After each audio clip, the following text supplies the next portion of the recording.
This morning, I've got with me a beautiful ladies.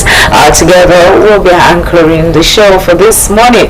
Yes, you know what we do on the show. We bring you up to speed on the newspapers, headlines, and of course, our trends. Yes, on the social media.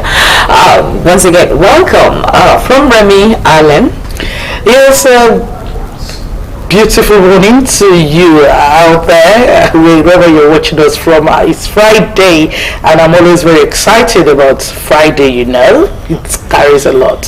Friday connotes party, enjoying, hanging out, weddings, burials, and whatever it is, as far as I am, I'm wondering how much of such you are able to enjoy. That will depend on if it is about the job, we always spend time for ourselves. You always find time around. Oh yeah, it's very interesting. I was looking at all serious stuff. I like it. All right. Okay, before I actually begin, good morning. Good morning. You are both looking amazing. And then when you said it's Friday, time for I'm asking, do you have where you're going to? Oh, you guys should come along. You're looking so beautiful this morning. Thank you. That's Friday. That's Friday. And if you are she's looking all serious. I'll take you along. Okay, I'll be a plus one. All right, thank you. It's so Larry, and of course, when you see us, we have lots of like exciting stories to share with you. You know the way it is. It's perspective. What's your opinion? Let us know how it's doing you. Share it with us. All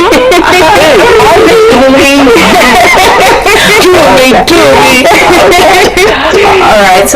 Yes, it's perspectives, and what we do on the show is to hear your view. Yes, we talk about your view and our view as well. Yes, it's just tune it down because it's Friday. We say thank God it's Friday, so relax. Not much of seriousness, so you can just pardon our exercise how he's doing because she just trying to let down the guard.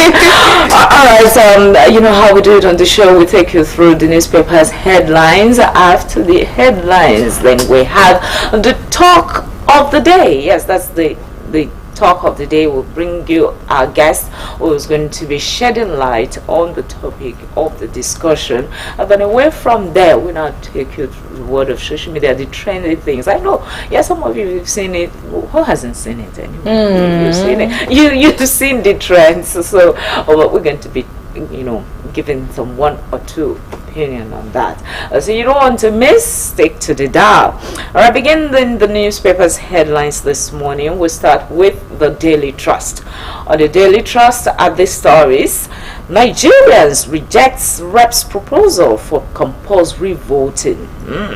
And this compulsory voting, it's scaled through second reading. So lawmakers recommend 6-month jail term of 10,000 or 100,000 fine for defaulters. So if you do not vote, you're going to be jailed for 6 months and 100,000 jail term fine for not voting. Countries like Australia, Belgium, Brazil have adopted compulsory voting with positive outcomes in political participation and public accountability. When more people vote, election results are more likely to reflect the true will of the people. It says no country, not even the most totalitarian country, compels its citizens to vote. Voting is a civic responsibility.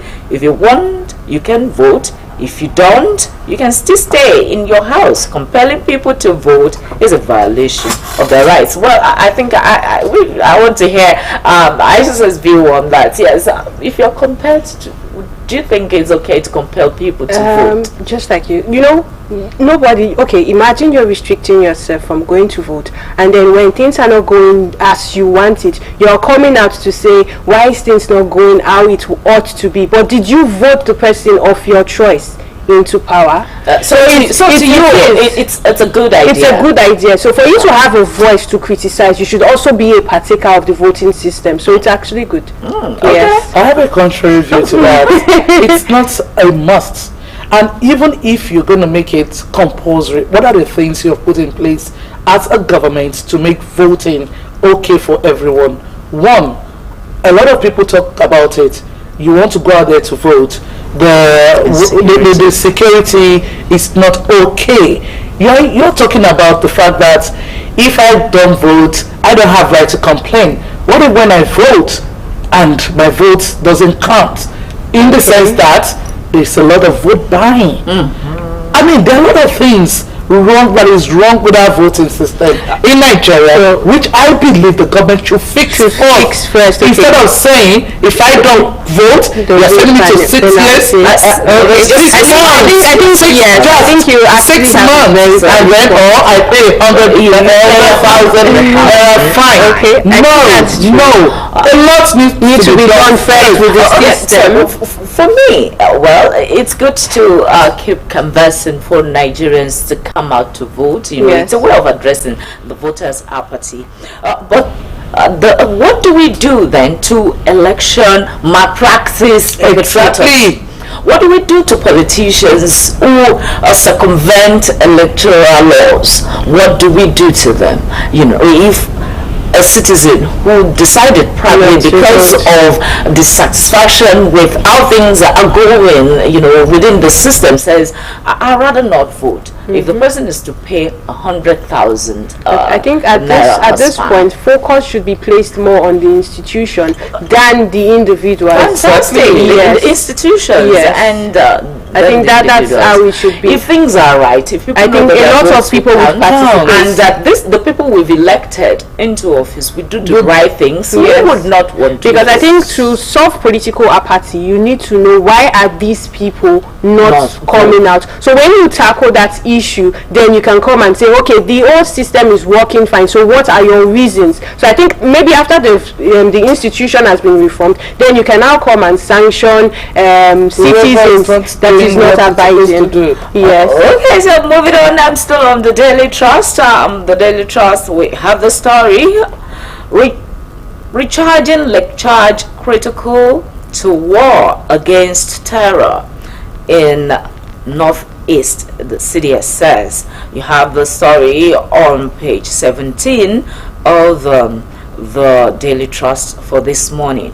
From Bandits Den to Hall of Fame, Yauri girls excel in jam. Wow, that's fantastic. You find their story. You find it on page 5 of the Daily Trust this morning. At least those are some people not complaining about the jam results. It's in their favor. So I think the affected, it's not like all the states that were affected, just some states in particular, and I think that's where most of so that's where most of the cries are coming from. Salah, prices of rams may go up as Niger bans livestock export. You find details of that on page 7 or page 27, I beg your pardon, of the Daily Trust this morning. And this one too, APC PDP Labour Party in coalition against Tinubu, Atiku says. Alright, you find details of that on page 26 of the Daily Trust this morning. Gunmen invade palace, abduct traditional ruler in Kogi. The details of that is on page 21, south one there. Drop in food price, others reduce inflation to 23.71%. The details is on page 23 of the Daily Trust this morning. And finally from the Daily Trust, it killed, houses burned, and another attack in Plateau. Sad one there. And that will be it from the Daily Trust. What do you have for us, Aisha? Okay, looking at Nigeria Tribune, we have ECOWAS court orders Nigeria to release man detained for 16 years without trial, and it can be found on page 4. And then we have Reps push for 6 months imprisonment. Okay, 100,000 fine on non-voting citizens. That's on page 4 also of the Nigeria Tribune. And then we have Oyo government to deliver secular road 2027. That's on page 26 of the Nigeria Tribune. And then we also have kidnappers seize ransom bearers in Ondo State, demand 30 million for APC chair. Two orders released. That can also be found in page 5 of the Nigeria Tribune. All right. The Nigerian Tribune actually has, for instance, the story that we'll be dwelling much on later. The jam. The Nigerian Tribune has the story. UTME reps to poor performance and to provide allocation for construction of CBT centers. I think that is one way to go in 774 local government areas in 2026 budget. Advises board to release results of under 16 candidates. Already, I think Jambi insisted that underage, shouldn't write the exam. So if the results are released and schools are not admitting them, of what use?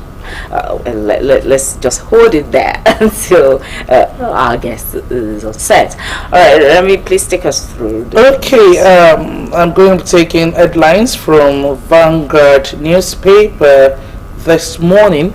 Vanguard newspaper, it has this story, showing its face so hard as ways out of banditry. Insurgency as ex-generals security experts.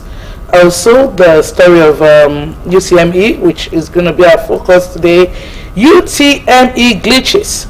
Obi Ezekwesili. Others worry over impact on students and parents. Of course, a lot of impacts there. That's why we'll be having a lot of parents come out to complain and say quite a lot. We're heading somewhere. Yes. In fact, also this one, still from the Vanguard newspaper, it says 2027 APC PDP LP involved in anti-Tinubu coalition. That's coming from article. That's the way Vanguard took it, different from the way Daily Trust took it earlier on. And also this is about our Pope. Pope Leo XIV invites Tinubu to inauguration in Rome. This quite got me interesting, though as a world leader he's expected to be there, but a lot of people are like, Muslim. I was wondering, and in Nigeria right now it's Muslim ticket, president and the vice, and so let's see how it turns out that our president will be. It's a ceremony. Yes, it's a ceremony, though, and you can give it to the Catholic Church when it comes to religious harmony. They are the very accommodating, religious tolerance. Exactly. So it's okay. Okay. And I think the reason the Pope has interest in Nigeria is because he was once in twice.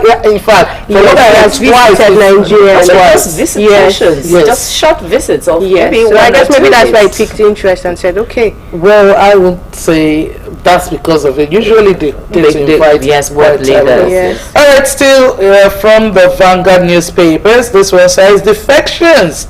We don't want Nigeria becoming one party state. That's APC. You can find that on page 8 of that newspaper. Bandits attack, abduct Kogi monarch from palace.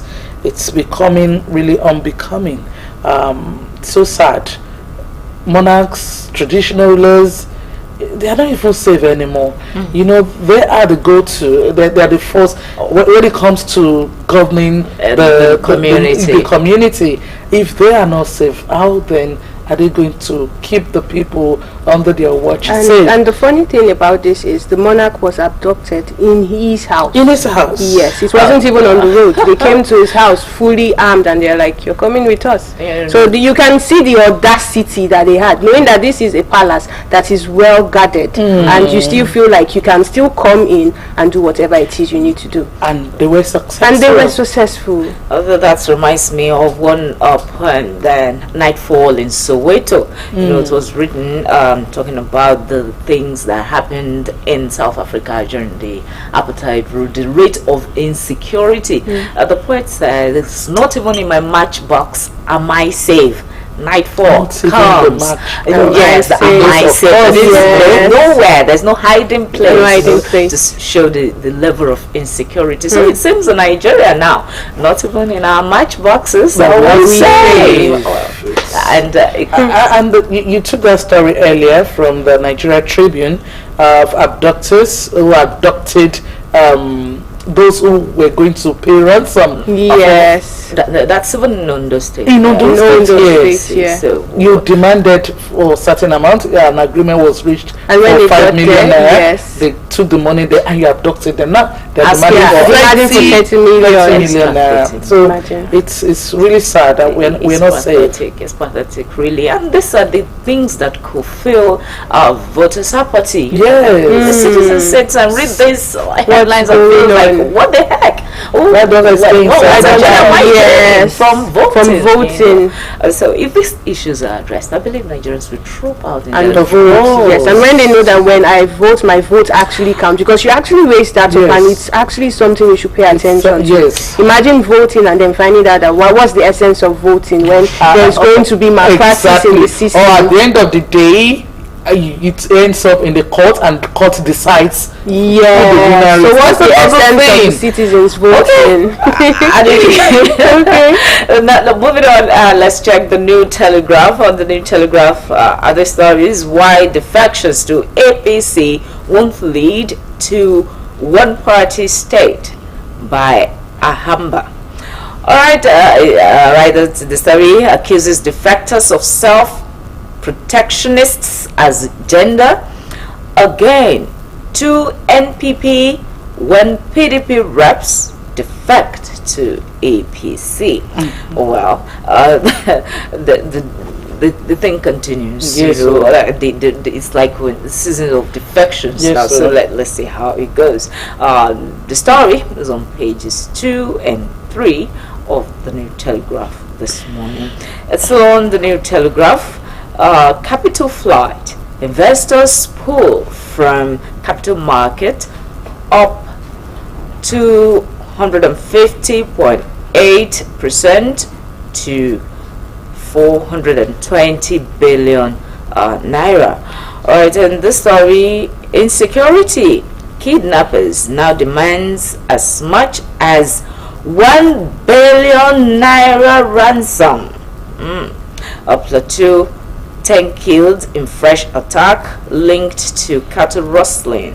Others. That story is on pages 6 and 29 of the New Telegraph this morning. Remember early this year when the Nigerian Bureau of Statistics released that we have over 1 trillion naira paid as ransom in 2024. People were questioning how did they arrive at the figures and what have you. But collating, even we are just in the 5th month of 2025 now. Collating the quotations of ransoms, you know, will it not be running to some trillions already? There's a lot of money. A whole lot of we money. hope something would be done so it doesn't actually get to that point. That should be what we should be hoping for. Alright, that will be it from the New Telegraph. Okay, let me take this one from the Nation's newspaper. The Nation newspaper. This one says, reduced cost of food drives inflation to 23.71%. Cost of food. Cost of food, reduced cost of You're food. feeling it in the market because I actually saw it, and I saw it, and I was like, "Is this? Are we really feeling it in the market?" Just like you said, because I didn't even know. Are we feeling it in the Because when market? you say something it's happening, then we should be able to say, "Oh, really? We should feel it in the market," just like you said. And I don't think I asked her, like and that. she's You know, actually, we already hearing that the cost, some food items are dropping In price. bit by bit. Take for example rice. Okay. The cost of rice is dropping bit by bit. Even groundnut oil, it's dropping. But picking one like 500 naira off on an item. Is that 500 naira off on an item? Yes. Are Have you you for felt it? Are you for maybe you're talking about 50 naira, 100 naira, kind of. So, in all honesty, we are not yet feeling it. In the market, we can't feel it. As a person, in your pocket is not feeling it because you still know that when you go out with a large sum of money to the market, what you'll be bringing home, Maybe just a bag. That's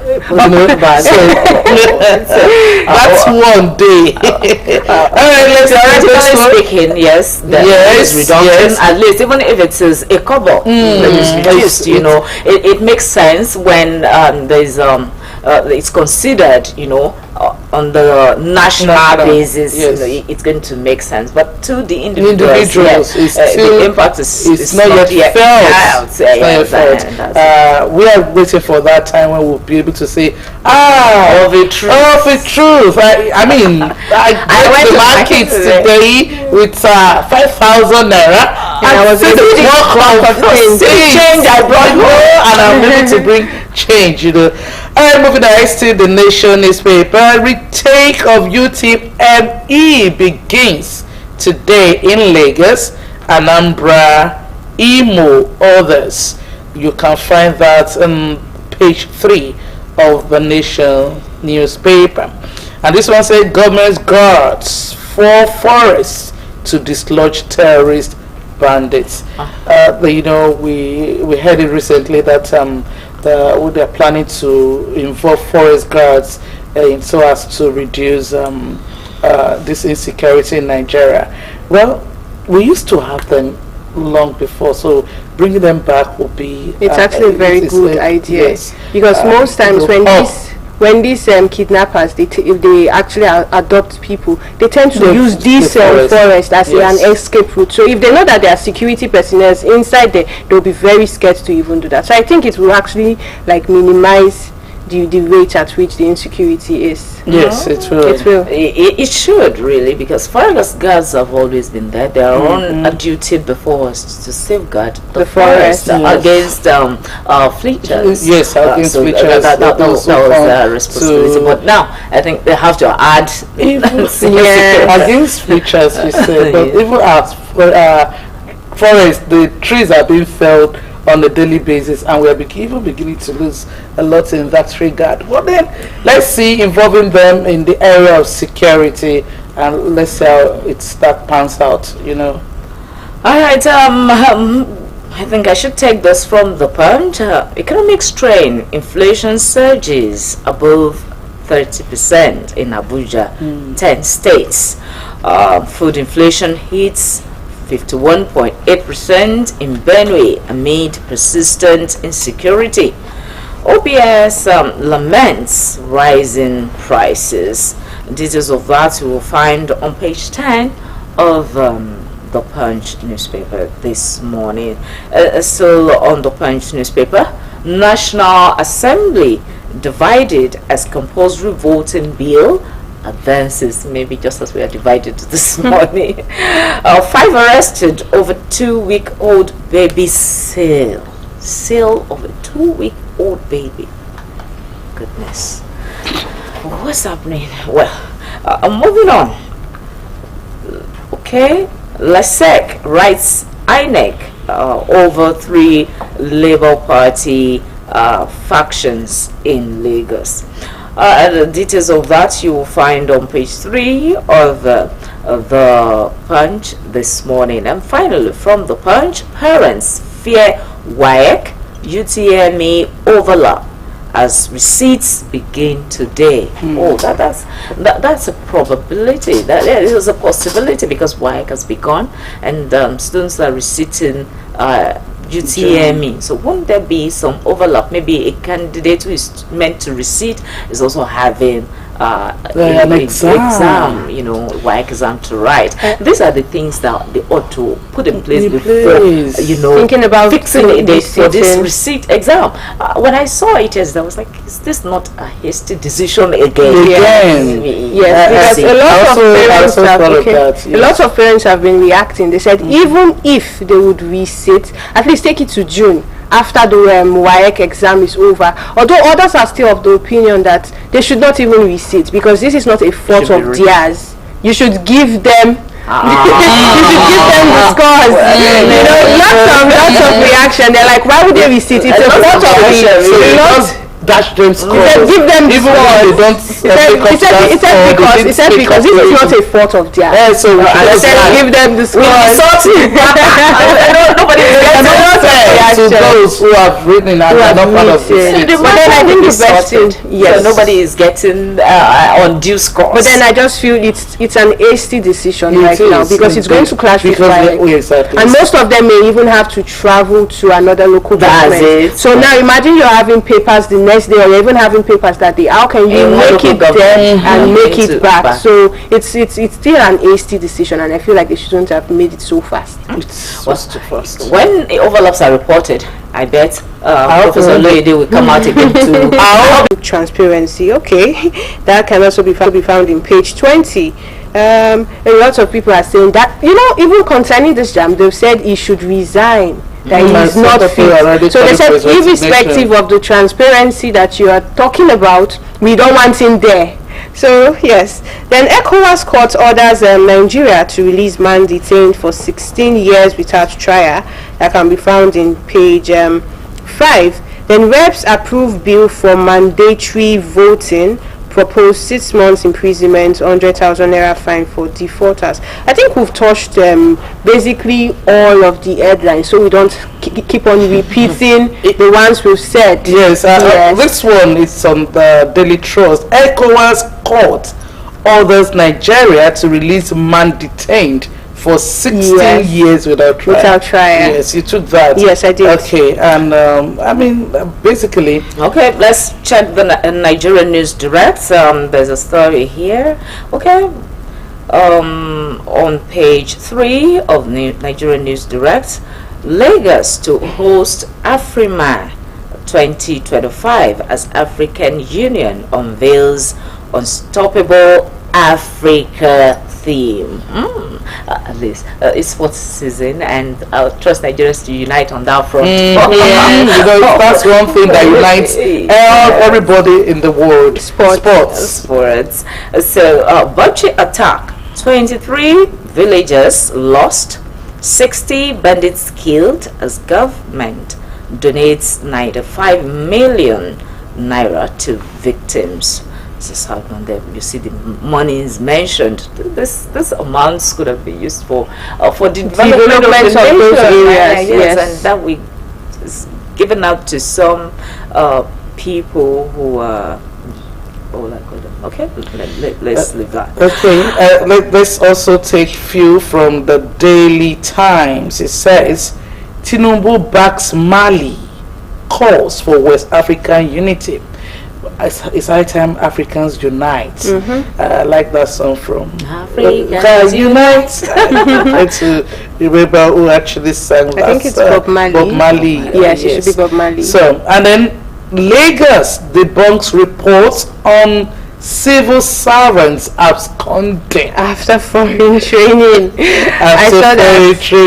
I mean, this is quite funny one way or the other, but it's not funny. People look for always to jackpot. Yes. And then you are sent on training. You just look for opportunity to. But now they are gone. That is not true. That's not true. That doesn't mean that hasn't happened in Nigeria before. somebody have this like They say it's not true. This particular one Yes, is not yes. true. Okay. That's why some time ago, civil service is skeptical about sending About- civil yes. servants Yes. to You yes, said that it has abroad. quite Yes. reduced. So instead, they Before- will do in-house training. Yes. The trainer will be brought to you, yes, instead of you going there. All right, still from the Daily Trust. Daily Times newspaper, and this one is quite interesting. It's interesting to me. Foundation calls for more women in elective appointive positions. That's on page 9 of the Daily Times newspaper. I wonder when the 35% affirmative action will actually be fully, implemented in Nigeria. that's Keep why- seeing people. I think women should also live up to it, like prepare. We are preparing. We're preparing, really. We can see the preparedness. We are preparing. All right, and that will be it on the newspapers and lines this morning on Perspectives. As we take a short break now, when we return, our guest will be on set. We're going to be looking at the issue of the JAM, yes, the JAM saga, the JAM result saga. Yeah, that's what we're looking at. Yes. Don't go away.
glad to know you're still with us on Perspectives.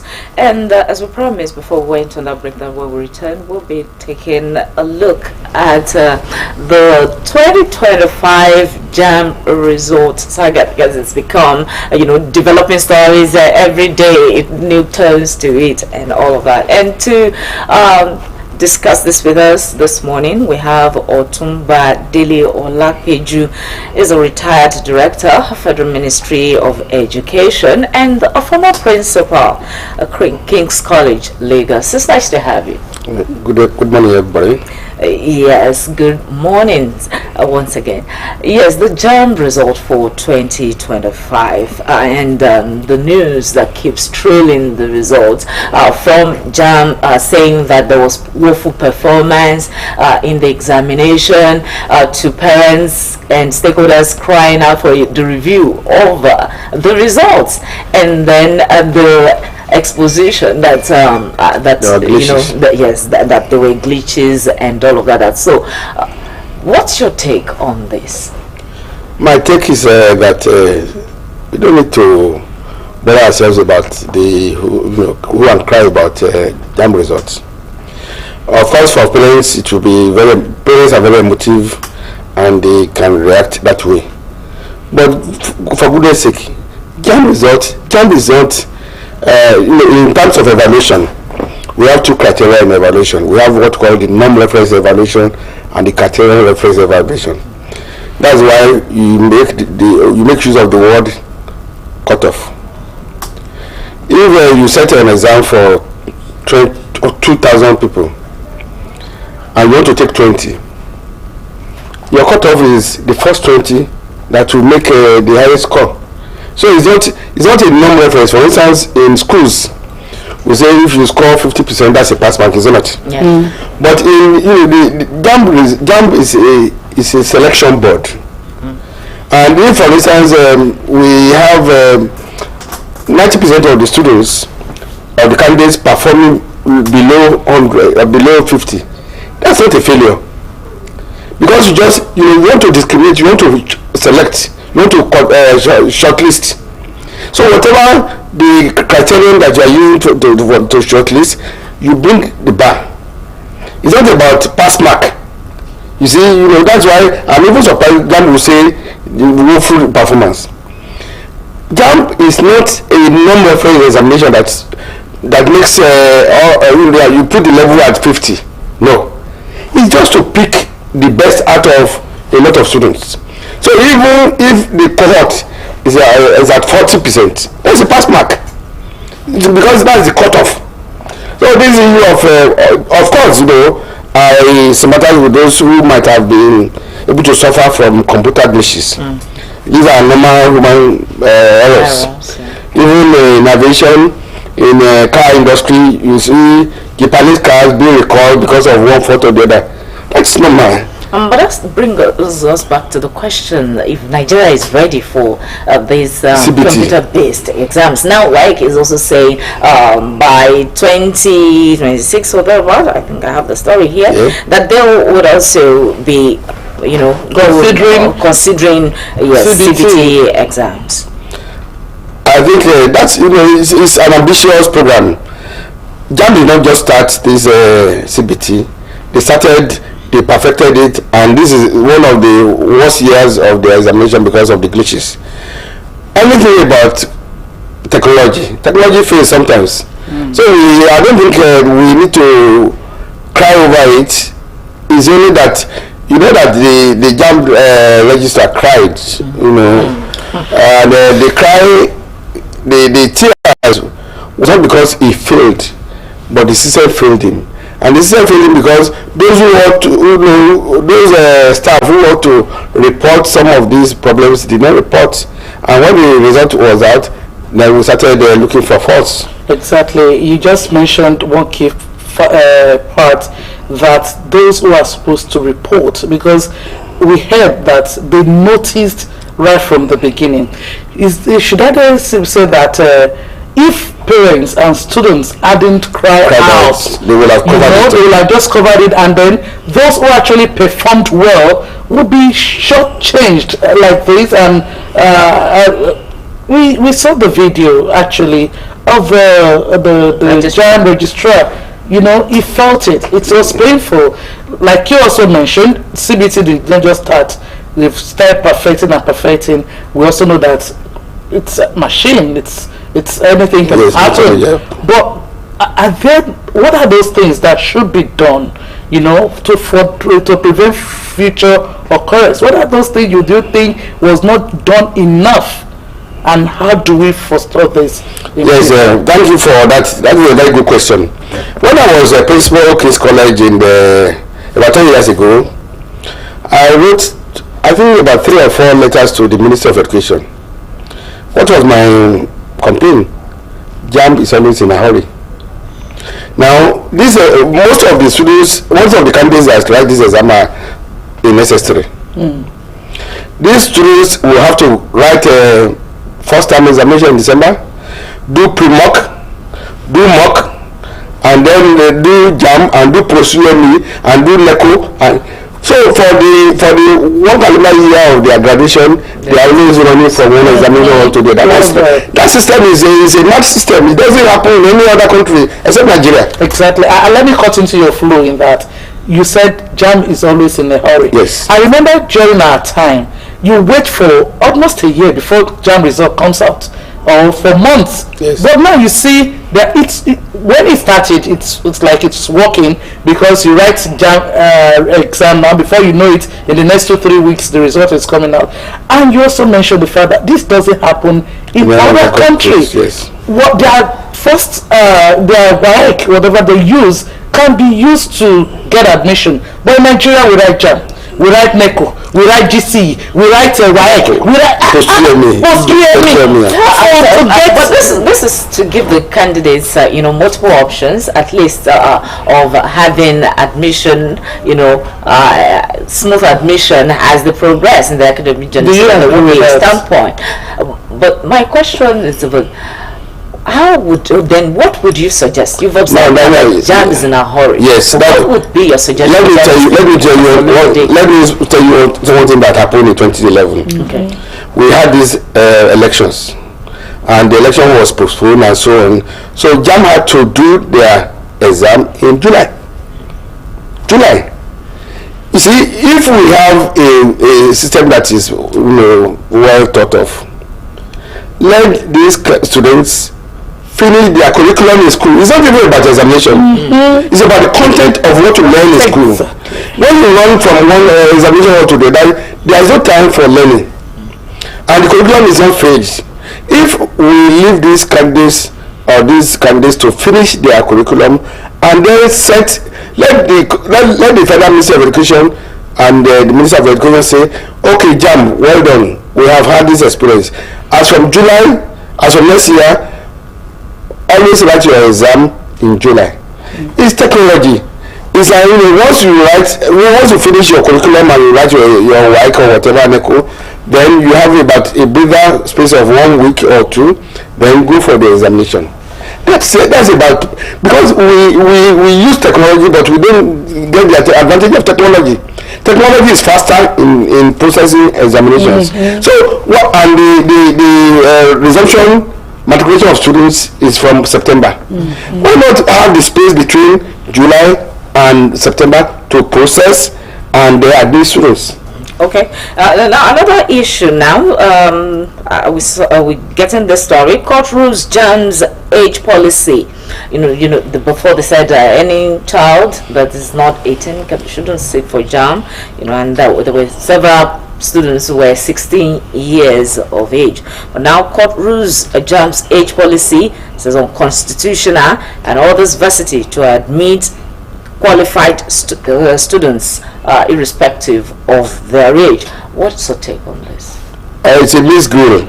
The highest JAM scholar for almost 13 years is a 15-year-old student of Japo, who scored 370. He has only made it to 16.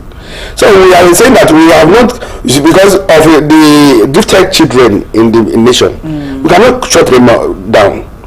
I'm sure that if you Google, you'll see that some brilliant students graduate at 13 from university.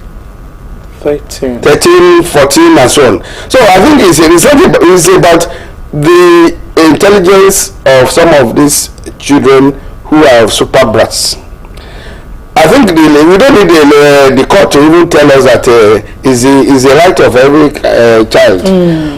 But by and large, I think between you and I want to be honest with you, the problem is you and you. Mothers are usually very anxious to get their children up and running. That's true. And they don't know that for us, in terms of God has a calendar of events. In Ecclesiastes, a time to be born and a time to die. Now, a time to learn ABC and a time to learn the YDX. The formula, yeah. Now, we are always in a hurry to get our children into school system and graduate, early. But when they graduate early, those experiences they need to have, they don't have it. It's just like you pluck a mango that is not mature, you want it to ripen. It doesn't work that way. So I think, for instance, in America and Europe, it's 8th grade. Yes. 8th grade cohorts. So I think we need to go back to that.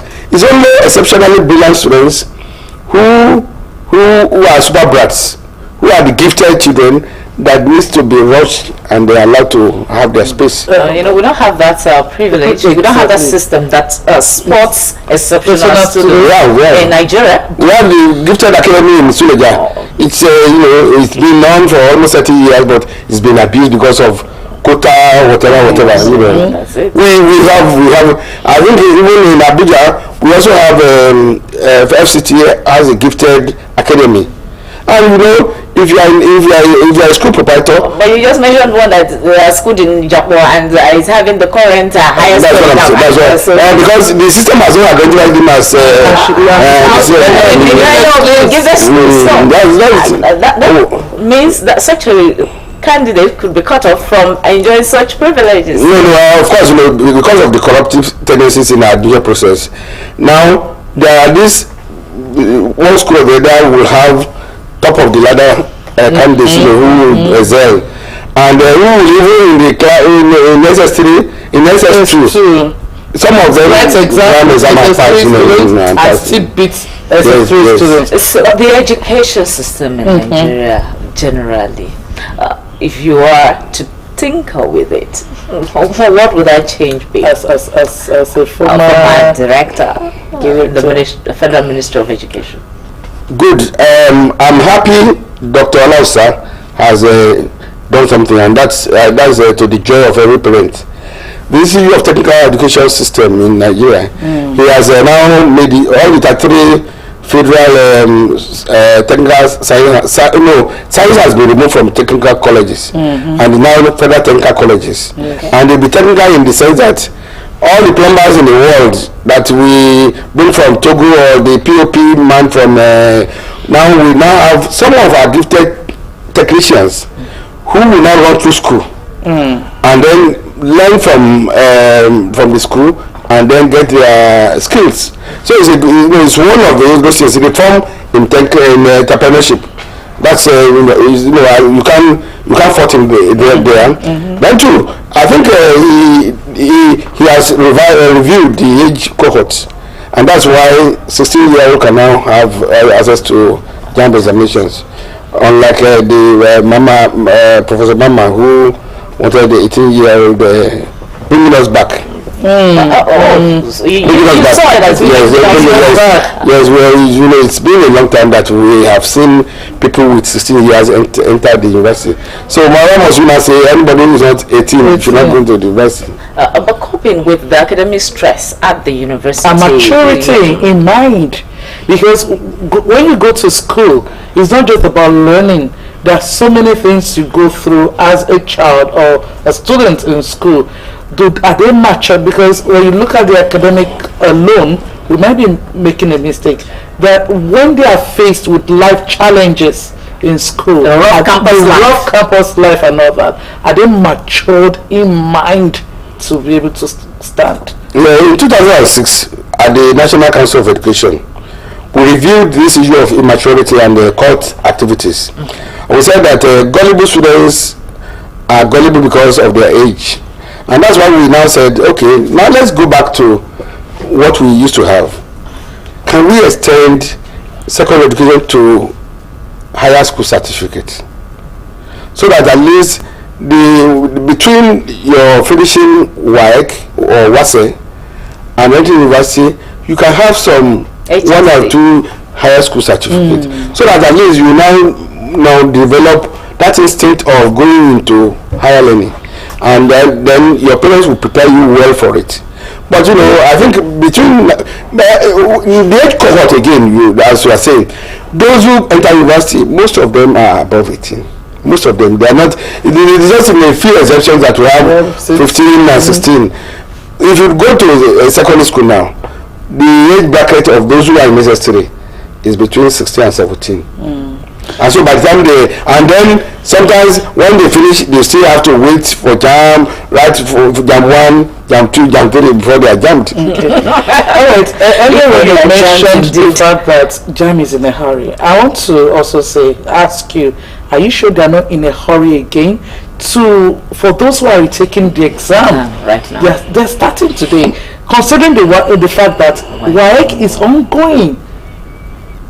Yes, I agree with you, but JAM wants to redeem its image. It's about image. A lot of parents are complaining that so. In order to put paid to these complaints, I think now we should have to cope with these foibles and so on and move forward. What is the way forward? The way forward is that we should, Dr. Alausa, the Minister of Education, should now rethink that there is no need to disallow these children from learning in school. Let JAM exam be written in July. That's a policy that will work. I think that's one thing that will be taken away from the show today. He has mentioned that there is need to reschedule the calendar. Yes, should probably be changed. After Professor Oloyede's outburst and the confession, a lot of people are calling for his head, saying he should resign. Do you also subscribe to this? You see, if there is any agency of government that is performing well, it's JAM. So and then if our OAH will resign, then let the National Assembly and the presidency also resign, because I'm telling you that in terms of flagship performance in our agencies, JAM is number one. All right, thank you very much, sir, for coming on the show today and for sharing your thoughts with us. And profound amongst the things you said today is, the calendar. Maybe if JAM could reschedule its calendar in subsequent years, it will be better. Thank you very much, Otumba Dele Olakpeju, for coming on the show today. As my dear viewer, Otumba Dele Olakpeju is a retired director, Federal Ministry of Education, and former principal, King's College, Lagos.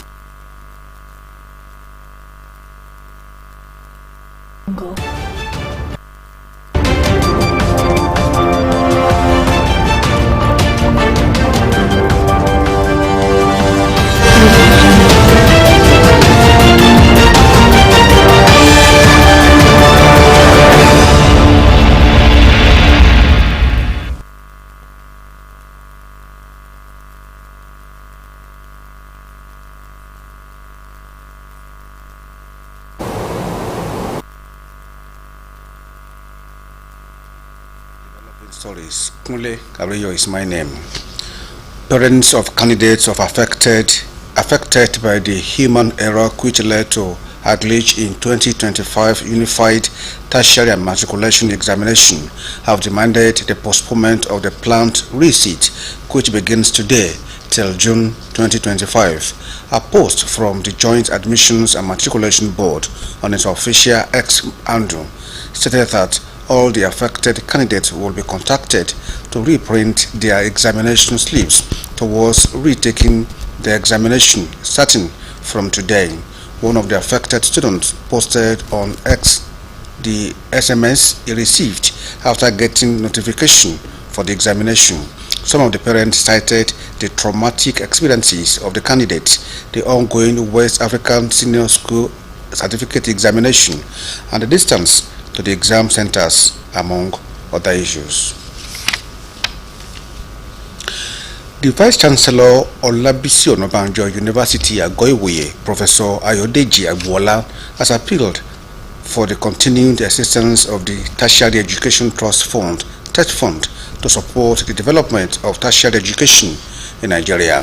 Professor Agbola noted that TET Fund had become inevitable as a significant intervention agency for universities and other tertiary education institutions and should not be scrapped or underfunded due to the birth of the Nigerian Education Loan Fund. The Vice-Chancellor made a call when he received the Chairman, South-West Zone of TET Fund Board of Trustees, Sunday Adepoju, who led a delegation on a familiarization and project inspection visit to the university. The Vice-Chancellor said both TET Fund and NEN Fund should run simultaneously rather than allowing one to kill the other.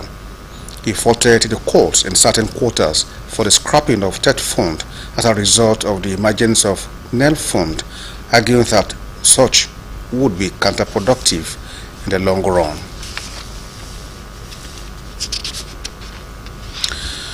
President Bola Tinubu will depart Abuja for Rome, the capital of Italy, tomorrow at the invitation of Pope Leo XIV. Accompanied by top Catholic leaders, President Tinubu will attend a solemn mass marking the beginning of the pontificate of His Holiness Pope Leo XIV, the 267th Bishop of Rome and the leader of the Roman Catholic Church. President Tinubu's special advisor on information and strategy, Bayo Olonuga, in a statement emphasized that the Pope had invited the President to the inauguration taking place on Sunday. President Tinubu's entourage includes the Minister of State for Foreign Affairs, Ambassador Biaka Odumegu Ojukwu, Archbishop of Owerri, and President of Catholic Bishops' Conference of Nigeria, Archbishop Lucius Ugoji, Archbishop Ignatius Kaigama of Abuja, and Alfred Martins of Lagos. The Catholic Bishop of Sokoto Diocese, Matthew Kuka, is also on the President's entourage, and President Tinubu is expected to return to Abuja on Tuesday, May 20. The Ondo State government has vowed to revisit projects abandoned under the previous administrations to rid the state of uncompleted structures and reduce wastage of resources. This is part of efforts by the administration of Governor Lucky Aiyedatiwa towards urban regeneration, especially in Akure, the state capital. One of such projects identified is the proposed modern banquet complex project at Alabaka, embarked upon by the administration of Dr. Olusegun Agagu 20 years ago, but which has been abandoned since 2007. Special advisor to the governor on infrastructure, Abiola Olawoye, who inspected the structure, said the government is reviewing the components of the contract awarded for its construction 20 years ago. Olawoye said the ongoing urban renewal development around the Alabaka GRA has made it a necessity to revisit the project towards ensuring its completion and use. Already, the site is being cleared to make way for an integrity test on the structure. The Nigerian Institute of Electrical and Electronic Engineers, Akure branch, has commended Osrc Media Group for its remarkable achievement in sustaining a steady power supply and stable transmission across its stations. During a visit to the media group's headquarters, Neil leadership praised the development, noting that it has significantly improved the reach of its stations within and beyond Ondo State. Omoni Olangbeju reports that the Director General and Chief Executive Officer of the media group also received an invitation to be honored with a merit award at the association's upcoming state conference. Her report. For years, OSRC TV, Orange 94.5 FM, and Sunshine 96.5 FM, Alalaye grappled with poor transmission occasioned by erratic power supply and inadequate equipment, earning the nickname OSRC Pano Pano. However, the narrative has begun to change with the current leadership of its Director General, Kenneth Odushola Stevenson. Confirming this development, members of the Nigerian Institute of Electrical and Electronic Engineers, Akure chapter, led by Adeyemi Adedokun, applauded the media group for its balanced reportage and efforts to reach audiences at the grassroots. Mr. Adedokun noted that some of the association's members are part of the technical team at the stations, giving them first-hand knowledge of past challenges. He commended the proactive efforts of the current administration in restoring the media group's lost glory and called for continued collaboration to deliver quality service to the people. Commend Osrc. Now you have stable electricity supply, and you are a partner that make things, make the public to understand what the government is doing and other organizations. So your news is balanced, and your equipment is superb. So we want to commend the management and the entire team for doing a good job, because without them, the public will not know what is happening in the society. I follow SRC, some of their campaign on some issues in the society is very educative, and when you talk of entertainment also, SRC is there. So we want to commend SRC for really doing a good job. In his response, Mr. Odushola Stevenson emphasized the importance of engineering in broadcast operations, describing engineers as the engine room of any media outfit. Me, I know that almost everyone here respects engineers, and without engineers we cannot even be on air. So, like I said, your task was. He assured the association of sustained cooperation and praised their members working in the media group for their professionalism. But I would like to say very big thank you, and then we're doing a good job. All the engineers here, they are doing a good job, to be honest. They are able to keep us alive for at least a number of hours on a daily basis without interruption. I think right now, without patronizing, and I think that when we were trying to get electricity, I had to tell engineer Ayika Mwewa and the team to make sure that we get report every day, because we had 30 days ultimatum as a deadline to get the electricity, and we achieved it. And the team, they had to be supervising how the poles are to be rented, trying to the stringing of the things on a daily basis. We were getting report, and that's engineering. It has to be precision, otherwise you can kill it. You can have everybody, be electrocuted in this building. It's not easy for a place that hasn't got lights for so many years, and you want to now put electricity into the place.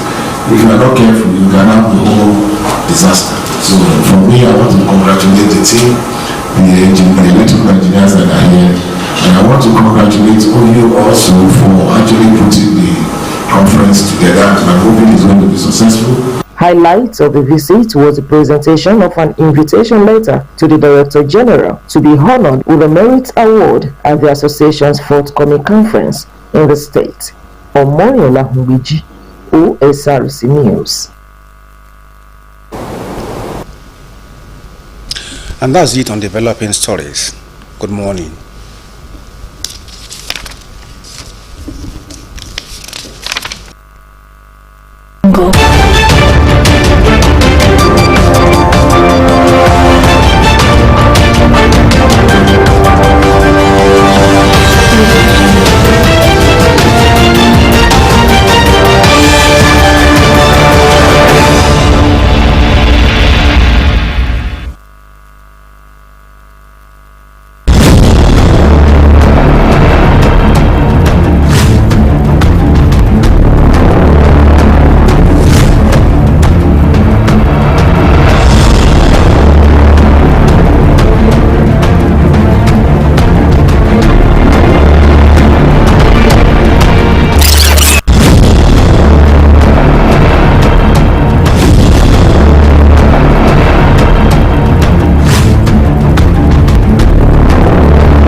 glad to know you're still with us on Perspectives. Before we went on that break, where we took you to our new studios for developing stories. Yes, to continue on Perspectives, we'll bring it to you some of the things that are trending, online, on social media.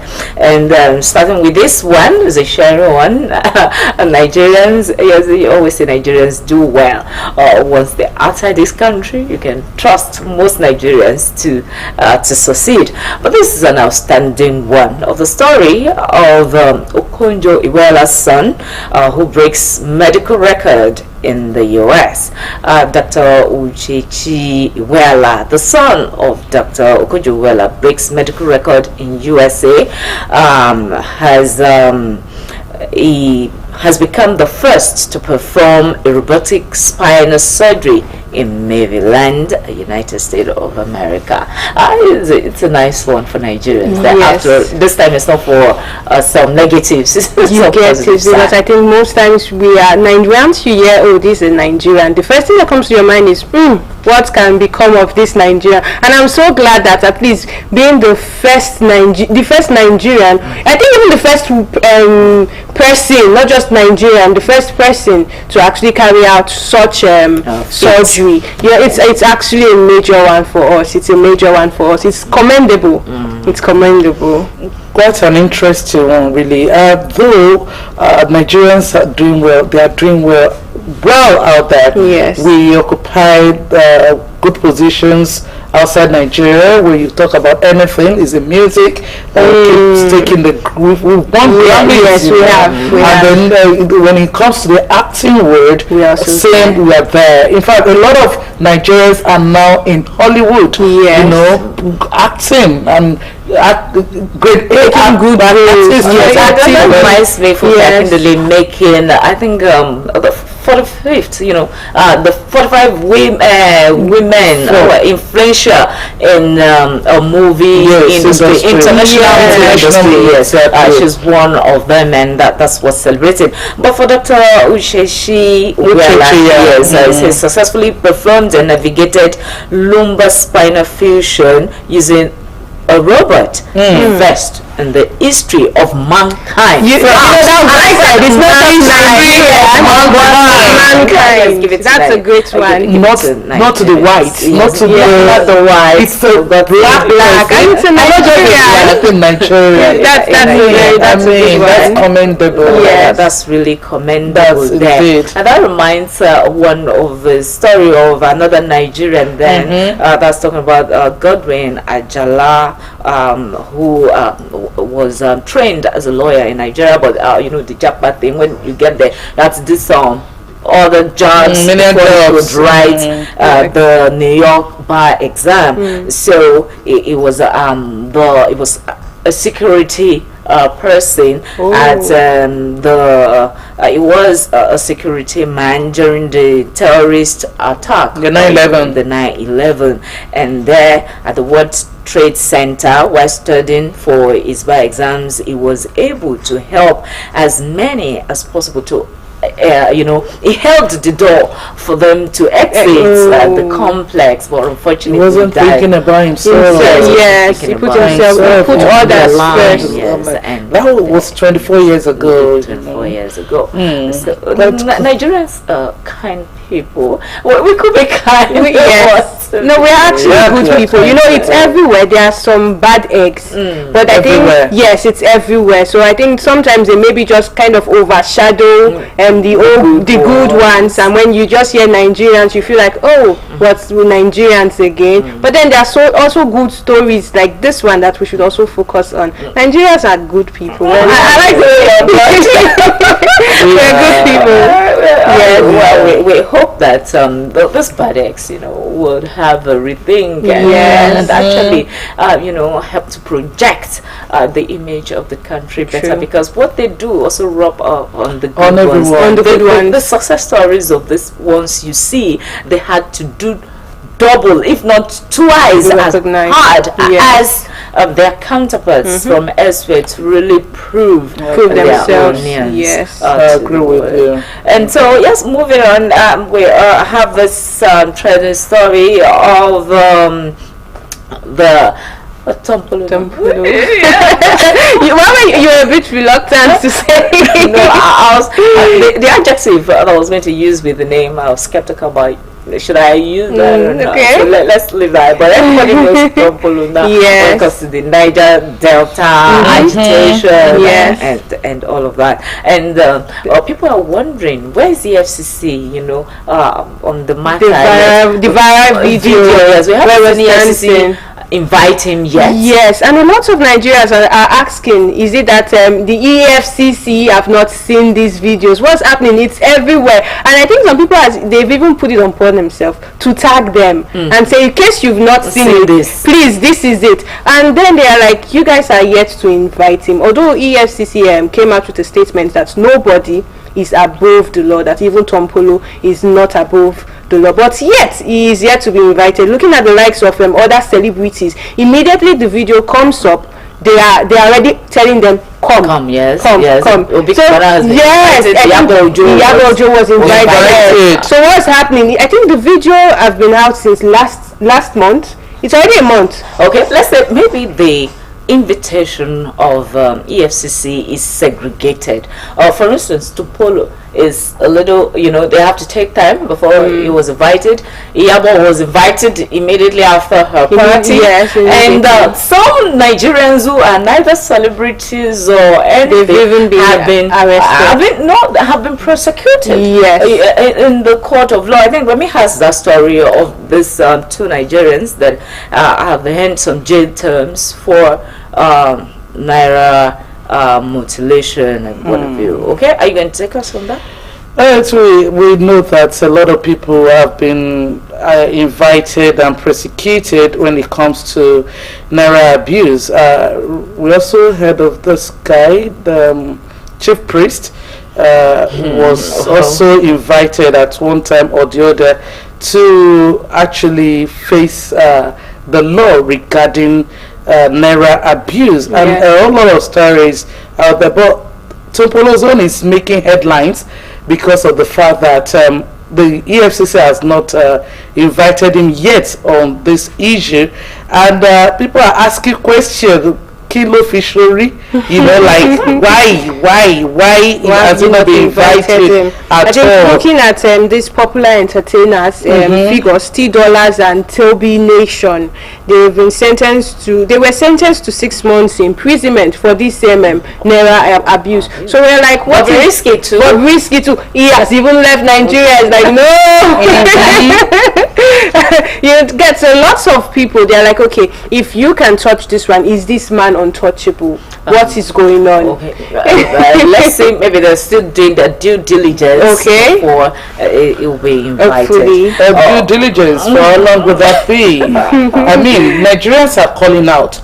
And the video that went viral, it's really bad. But you can see him stepping on the money. Dancing and deliberately. You're saying as if it was matching up the money. It's not like it's that fell under his feet. I know, but he actually you seen the video. He was being sprayed, and of course he was working on the as a public figure. That's one thing you shouldn't do. Exactly. The law should not just be. We're Nigerians. We like to spray our money. We like to, one day. I think yes, you should stop at mutilation. Don't mutilate money. But saying people should not spray money at parties, to me. No, I think they said you can spray, but don't spray it on the floor for people to step on. You can see videos from Iyabo Ojo's daughter's wedding. There was like a big basket just beside the couples, and people were putting the money inside the basket. No, so you have to spray it on the air. Okay. Some people even learn to do this thing. I think when she goes to parties, she loves sometimes I think they're showing off. Yeah, they'll hold it like this and then they'll somebody like at first there's this thing in Simi's video like a replica of a god or something like that. They just spray it. I think those are the paparazzi that make the party fun. Yes. And the musicians too, when they hype you like this on your head, and you're like, okay, you just be raining the money, they made money. And then when they're doing that and your naira is being mutilated, it shouldn't be mutilated. Exactly. There's always somebody they're picking it. But before picking, there are people that are still going to step on it, and that's what they're trying to the call. The mutilation that happens at parties is not even as bad as the ones that some people do in their wallet. Exactly. The money in their pocket, in the marketplaces. Who is arresting those people? Party. Anyway, going to the. I think that is not more for me. I don't have money. I already say you are not following me.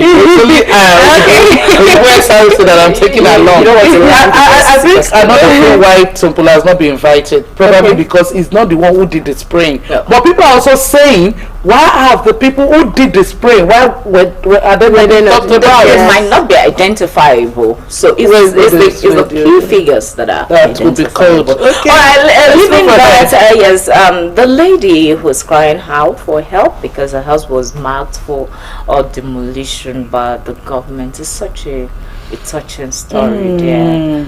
There's a video to that effect. The woman from Akwa Ibom who the house was marked and she cried. She was begging the governor to please come to her aid. I mean, that's the only house she has. The children will suffer. She doesn't know where to go to and all that. But this, for me, I feel it's time for people to actually where do you buy your land? I was going to say that. Do due diligence when buying land. Because you know that you're not taking government's land. Exactly. Because at the end of the day, if the government comes for their land, we will suffer. Recently, even in Ondo State, when the Onyanrugulem bridge is being done, you know, be aware that a lot of the construction of that will be affected. Yes, a lot of houses were affected, though there was compensation. Yes, but even at that, cannot make for the exact cost. Exact cost of the structure. Not even now that things are getting very expensive. more expensive and all that. So this brings to mind that if you want to buy land, I mean, make sure that you're buying it in the right place, where tomorrow government will not come and say in the meaning we want to take it and want to construct something on it and all that, because it's usually very painful. It's very painful because most times watching that woman cry with her children lined up, because there's no compensation that can actually, you need to get another land, start building from the scratch. What time does she have? She has grown-up children that she has to cater for, and in that process, while you are even trying to make ends meet to build, where do you stay? You become a burden to family members and all that, or friends, or where?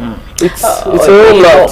Most of the time, Nigerians are ahead of the government in terms of when it comes to developing land development. You know, before government maps out an area, people are already there building, constructing roads by themselves, doing electrification by themselves. So when the government gets there, they find out that this is not so. This is already established. So maybe the government too should be lenient. No, not about leniency. Maybe they should be proactive, you know, and map out the land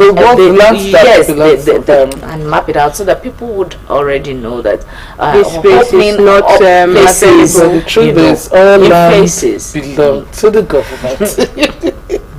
All right, and is my family land? Is our father land? It belongs to the government. That's why you pay. I think the settlement rate on the lease.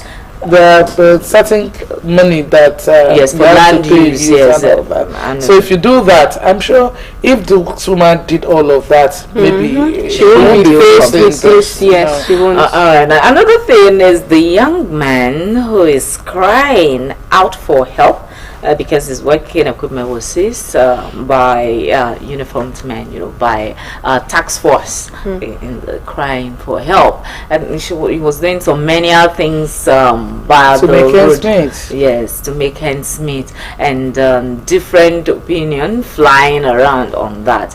Some saying, yes, that's the young man there. I guess we should listen. We should watch. The audio we should watch and Let's let the people hear him talk.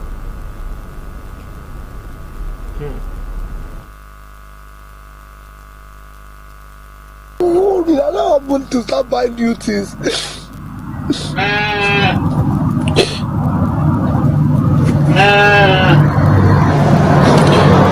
Please, this is what I'm using to feed myself and my family. I'm feeding other people. I have somebody I don't even know his father, I don't know his mother. A little girl I'm paying her school fees, not only for my own children. Please.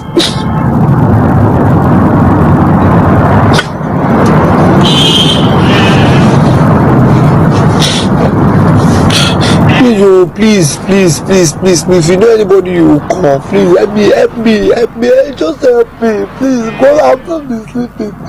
I'm worried. I don't want to start buying new things.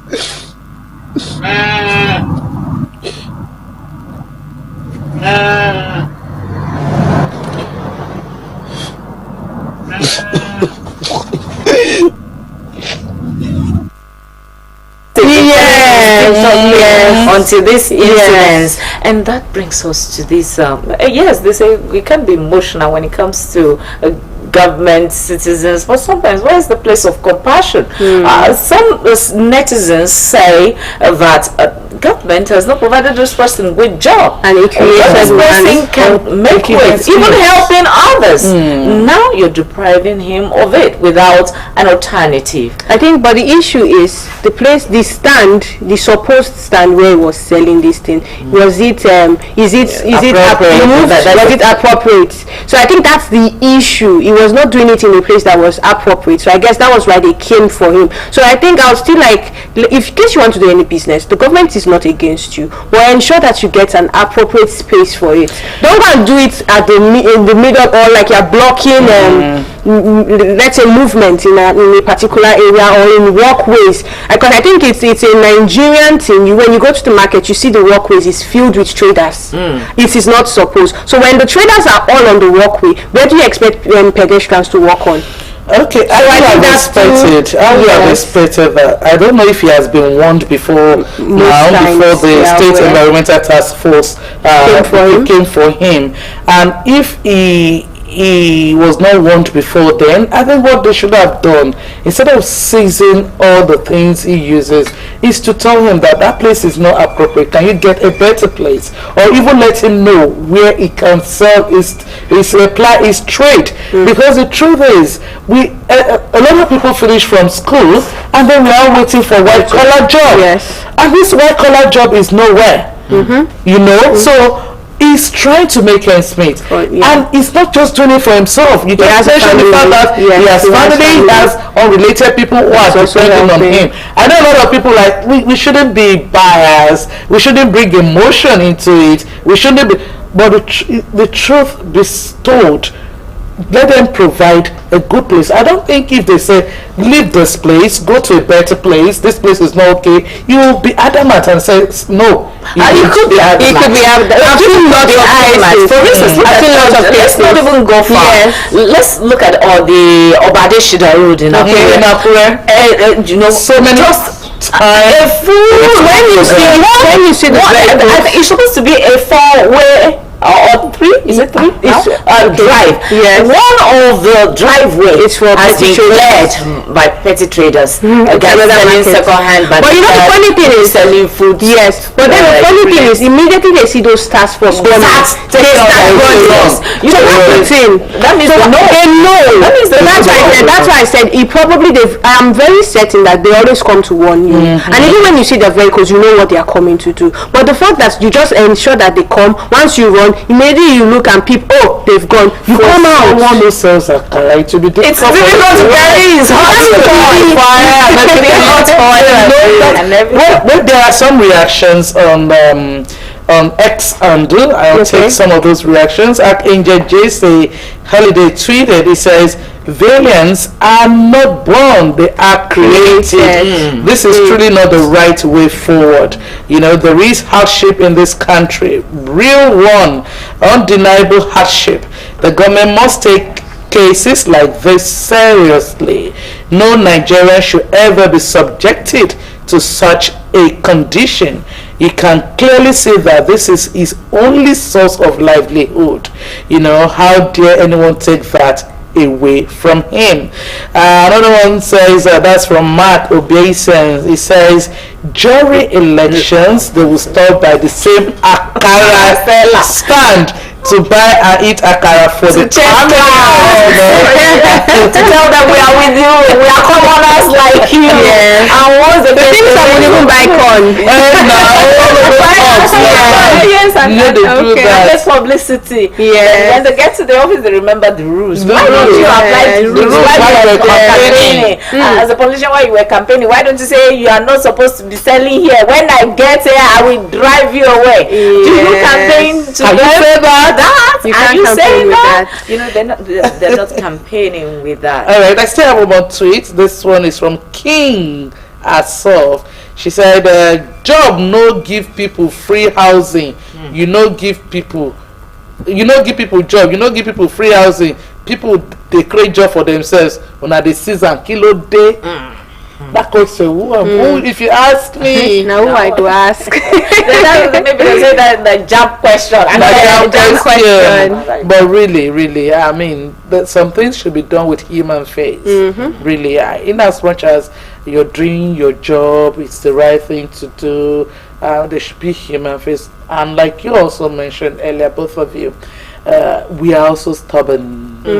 Humans, we are very, very stubborn. It's usually when they tell you this is not the right thing, you still want to. You just wait for them to. Yes, I get coconut head. Here exactly. Now here they bury my umbilical cord. Now here I must stay to sell my market. No, I think right. Sometimes I wonder why is it that people come to sell. For instance, the market. There are empty stores in the market, inside the market, where these people display their wares along the road. Buyers are also responsible for this. Because instead of going inside, you rather prefer from the entrance. From the entrance. So when the entrance is already crowded, you see, what do you do? It's just like, why go inside when you can get everything you want? But then it still needs to be. Should we start snobbing them? Start snobbing those who bring their wares to the inappropriate places? It's everyone has a role to play in this. They all have a role to play. You don't need to see the task force coming before you run inside. Do the right thing, do the appropriate thing, and nobody is going to come and seize your thing. If you were inside your shop or where you were assigned to stay, I'm not sure they will come and take and seize your equipment. So just do the right thing, and I think it's going to help a lot. Yes, another story that trended is our fashion designer, Vicky James of Nigeria. Okay. Claiming that her style, her fashion, her intellectual creativity, was stolen. Yes, they copied everything verbatim. I think it's so bad. Even the color. I saw the video. Like, even if you want to be creative, at least you should use another color. You used the same color blue, the same thing, everything. Like the beading work, the way she did, like everything, he copied it. Although underneath the video, he tagged her. I don't know if maybe that was.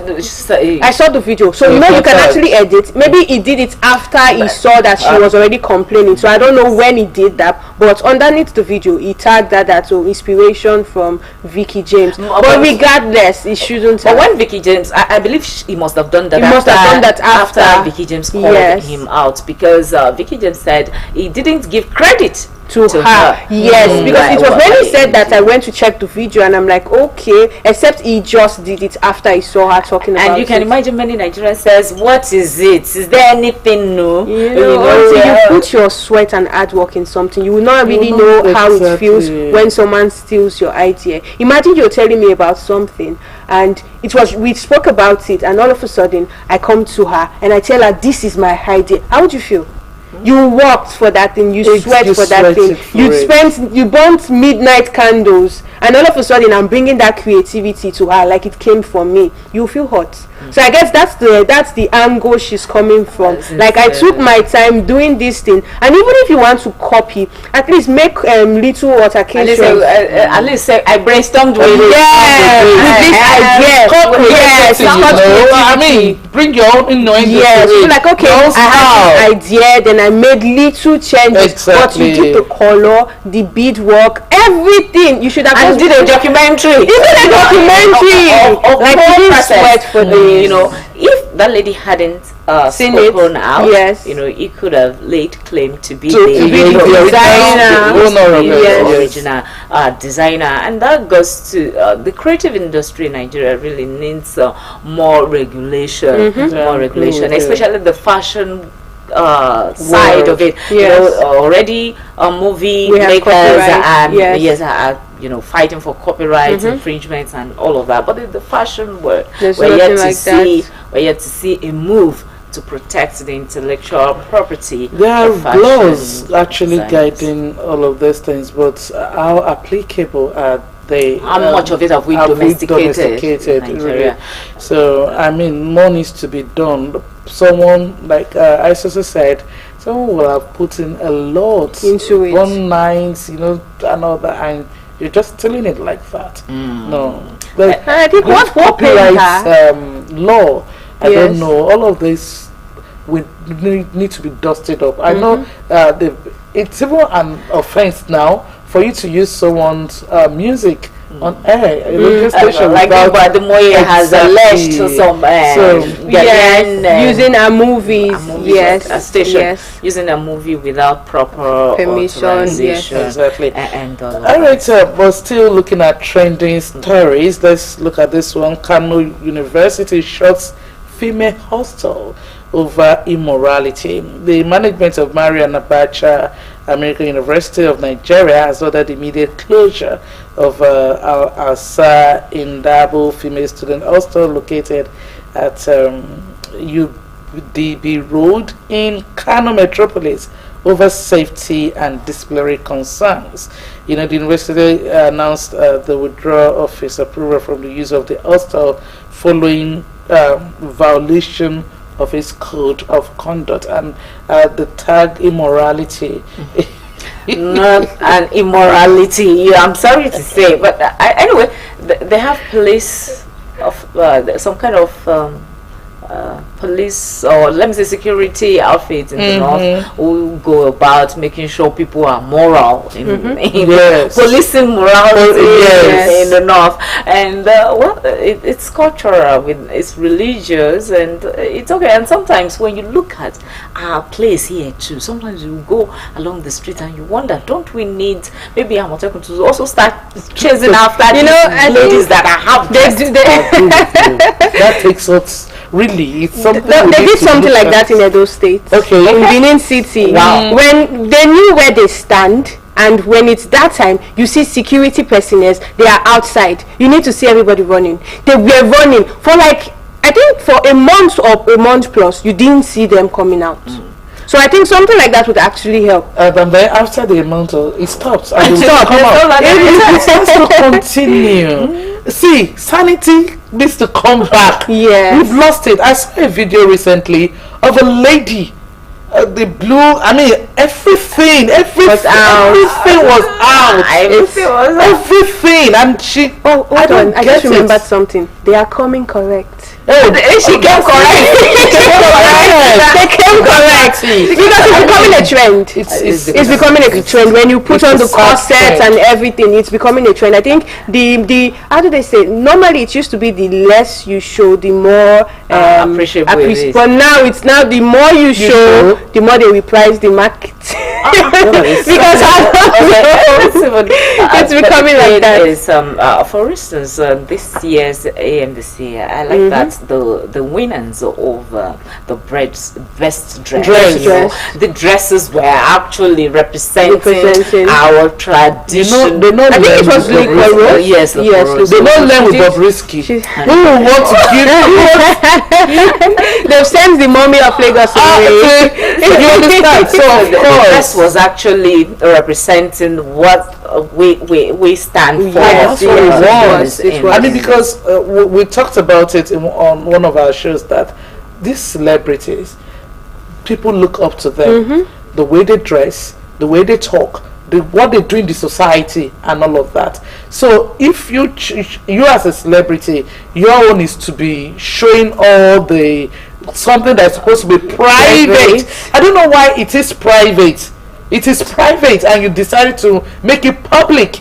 So people look up to them. They don't want to learn from them. Yes. And so they want to copy and emulate that kind of a thing. So it starts with them. It starts with discipline in their way of dressing, way of life. You are a celebrity. You're someone we look up to. It's something they need to look at. The discipline you talked about maybe is going to take us back to where we started initially. Started the show initially talking about the jump story and some of the things that broke out with it. For instance, the girl who committed suicide. That's a part of the things we're talking about. Discipline. I think the society now are not teaching children that failure is part of success story. There's no success without failure. Exactly. And that goes a long way to tell our parents, especially mothers, when your child does not perform to expectation, what do you say? So when you correct, what's your reaction? Correct with love. I think most mothers don't start with, why did you get that? Does so have two heads? Is your mate not comparison? Who was the best? You understand? So what makes, if this person was the best, what happened to you? I spent a lot of money. Why are you different? You could even tell her, pass me a cup, and then she pass you the cup and be like, at least you can pass something. So, do you understand? So some of these children and the kind of things they hear after maybe they failed this exam, it's not also encouraging from the parents. Exactly. And some children are very gullible. Things easily get to them. You find out now that, after this she became withdrawn. Yes. You should have just said, I think when you tell her, wave it off, don't worry, you can always write another one. I know you did well, I know you prepared for this. But that's when the person has actually but if you know that this child have shouted during the preparation for the exam, read. I think this is our second jam. This is our second jam too. Even when you feel as a mother or a father that you shouted, you urged him or her to do well, and eventually he or she didn't do well, there's still a better way to correct. Yes, there is. Instead of making the child feel less of his or herself, that will not make her or him to want to go to the extent of saying, see, you need to hear some kind of words that comes out from a mother, especially women's mouth, when they are talking to their children, especially when they are pained to feel, I've done a lot for you as a mother, what are you doing? Curses. Mothers still curse their children, say things, the meaning. Like you said, we need to begin to teach our children that failure is not the end of the world. It's part of the success story. I like that. Stories of people who failed many times in life, and today their names are still ringing bells, still in the history book, and they failed. Steve Jobs. It's one of them, of high school, of college, and today you can't talk about computer without mentioning his name. So it's something we must learn as mother and as father, and then we tell our own stories, even as society. We tell even above that, you as a mother, you might not have gotten it right growing up, but you want to tell, even when you failed, you tell them, look, I never seen my result. Most parents never failed, because parents repeated classes, but they're not even bold enough to tell their children the stories. These are the stories. That's why they feel like, if my mommy or my daddy didn't fail, why am I failing? But then, exactly what you just said, failure is part of the success story. When you withdraw that part of the success story from them, they expect that, if I don't make it, or if I don't get it, then I am not good enough. So this thing actually brings down their self-esteem. But if you as a parent, you tell them, I failed this, but I came back, I wrote again, I did well, they'll feel motivated that, okay, this is not the end of it, I can still try again and I'll do better. Some failures doesn't come as from their own fault. Okay, so this issue, imagine issue was one of those people that got affected with the glaciers. It's not of our own will. Now she's gone.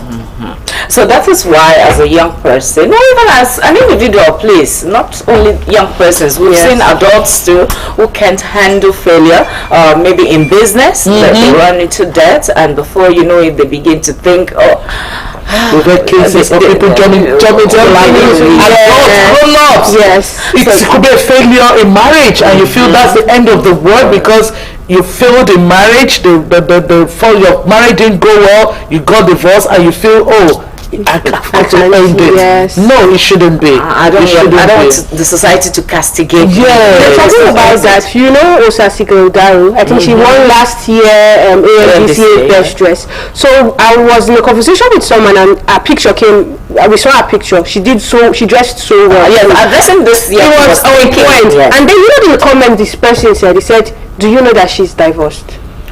I'm like, that relationship with what we're talking about. You see, that's the stigmatization we're talking about. Now imagine this lady, she's still trying to be out there, still trying to do well for herself, and then comments like that are coming. And then you trust the comment section again of Nigerians posts. When you go to the comment section, doesn't make her less. I think the Nigerians, the psychologists should reason. How do Nigerians think? Have you seen some posts where they will write, say, comments on someone in the US coming for yes, says, oh, nice one. You could try again. Okay, you're still a winner. But when you enter Nigeria, then you like, is that how to handle yours? Yes, honestly, and all of that. But see, it's also something that parents need to teach their children how to use the social media. I mean, it seems most people are just leaving their family to it. I saw a post where a guy says, when I think of what the reaction of my folks would be to what I'm about to post, then I have a rethink, have a rethink and pause on it. If you don't let your children know that they are also representing you, even on the social media, because some teenagers who would just say rash things about people who are old enough to be their grandparents. They just say it just because they are behind their keypads and they just post. They forget that it's not just about them. They're actually telling us where you're from. Where they are from. It goes back to your people, to your parents, to say, who raised her? Who raised him? Who's this? The same way they post nudes, they post unthinkable things about themselves, That's also on the social media. So more and more needs to be done in the training of our children, and to talk to them, pep talk on success, yes, should also include some failure stories. Tell them it's okay to fail. As even the Bible says, you can fail 7 times, as long as you keep rising, as long as you keep rising and never remaining on the falling stage, and you will make it. And one funny thing about such moments of failure is that you are actually learning. Each time you learn how not to do it. Exactly. Then you improve on it again. It's a learning process. Okay, I just saw the story and it really saddens my heart. It happened in Adamawa, and the man's name is Abubakar Umar. He's 22 years old. He's a cyclist, and he's supposed to take these children to school, only for him to divert, and he's actually defiling those children. And the worst part is they are boys. Attention, most time we focus more on our female children, thinking they are the ones that needs protection. But now it's not just the female now that are even the boys too. Yes. Because now imagine, I think the parents are busy, so they employed him, be taking our kids to school, and you bring them back. They trusted him, and the boys are 9 and 8, so they are still minors. So and you know what I said? He blamed it on the devil. Yes, the devil. It's always a what were you thinking? You're defiling boys of 8 and 9, and you're 22. These children should even be looking up to you. You're supposed to be protecting them. Hence why the parents said, these children, I'm handing them over to you, take them to school. So that means we can't even trust anybody. No. You can't trust anybody. You can't trust anybody. You can only trust yourself. And this, not trust anybody. We still have to contract someone to take your kids at some point, or to mind your kids at some point. So what do you do? How do you read their hearts? Yes. No, I'm very sure that person, that's not the first time. No. So must have been their regular. We've had instances like that on the street before too, some years ago, where the guy who is supposed to be dropping these kids at school, took them to ritualists. Yes, I remember. And when it was discovered, the mom lost it. The mom, the pregnant mom, fainted and passed on, and the father lost his sanity. You can see a whole family ruined there. Well, what is the essence of what we're saying today is that we need to be on our watch and to make sure that we man our home properly, that we are shunning out responsible children, people, men, women, to the society from each home, and that way the community will be a better one for it. Well, that's for it on today on Perspectives from Remy. Well, we talked about a lot today, but I will say, please, failure is not the end of life, because the story of that girl touched me a lot. Because you failed an exam, you have to take your life. Parents, I always go back to you every day. Please, let's do the right thing. Let's teach our children that failure is part of success. If you fail today, it's not the end of it. And mind what you say to them, please. Mind what you say to them from Osrc. Yeah, it's you actually spoke my mind, so I would not really say much. I'll just say the same thing.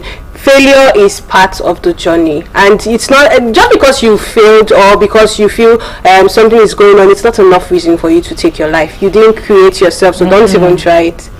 Alright, you didn't create yourself, don't even try it. Even the Nigerian law will catch up with you if eventually you're unsuccessful with it. Attempted suicide, straight to prison. So don't just try it. Well, this is where we draw the curtain on the show for today. Thanks for being a part of our Word on Perspectives this Friday morning. Yes, thank God it's Friday, so go out there and enjoy responsibly. My name is Folashade Ogido. Bye. Bye. I'm gonna